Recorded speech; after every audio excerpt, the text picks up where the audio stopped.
জনগণের কথা সংসদে এবং সংসদের বাইরে তুলে ধরতে ঐক্যফ্রন্টের নির্বাচিত অন্য সংসদ সদস্যদেরও শপথ নেওয়া উচিত বলে মনে করেন সুলতান মোহাম্মদ মনসুর।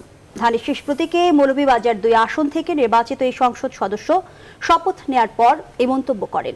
জানান, ফ্রন্টের শীর্ষ নেতাকে জানিয়েই তিনি শপথ নিতে এসেছেন। এদিকে দলের নীতি এবং আদর্শ বিরোধী কার্যকলাপের অভিযোগ এনে সুলতান মোহাম্মদ মনসুরকে বহিষ্কার করা হয়েছে গণফোরাম এবং জাতীয় ঐক্যফ্রন্টের সব পদ থেকে।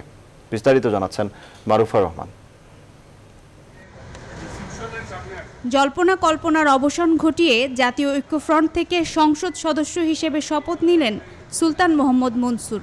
মৌলভীবাজার 2 আসন থেকে বিএনপির প্রতীক ধানের শীষ নিয়ে নির্বাচিত সুলতান মোহাম্মদ মনসুর বৃহস্পতিবার 10:30টার পরে জাতীয় সংসদে আসেন। 11:15টায় তার শপথ পড়ান স্পিকার শিরিন শারমিন চৌধুরী।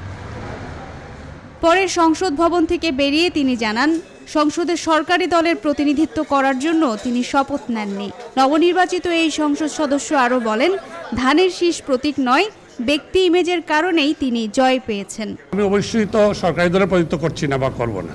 এই আসনে কখনোই ধানের শীষ মার্কা জয়লাভ করে নাই। আমি ধানের শীষ নিয়ে জয়যুক্ত হয়েছি, কাজেই সংসদে আমি প্রতিনিধিত্ব করব জনগণের হয়ে।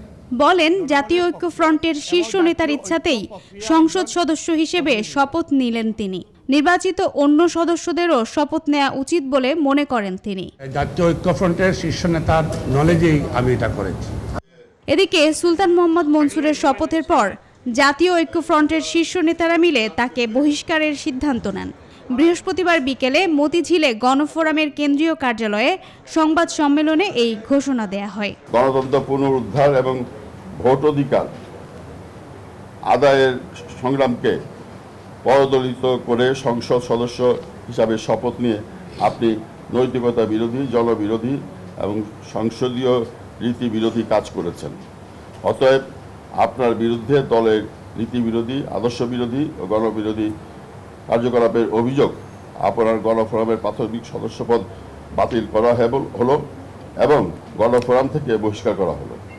একই সাথে জাতীয় ঐক্যফ্রন্ট স্টিয়ারিং কমিটির সদস্য পদ থেকে অব্যাহতি দেওয়া হলো। মারুফা রহমান, নিউজ 24, ঢাকা।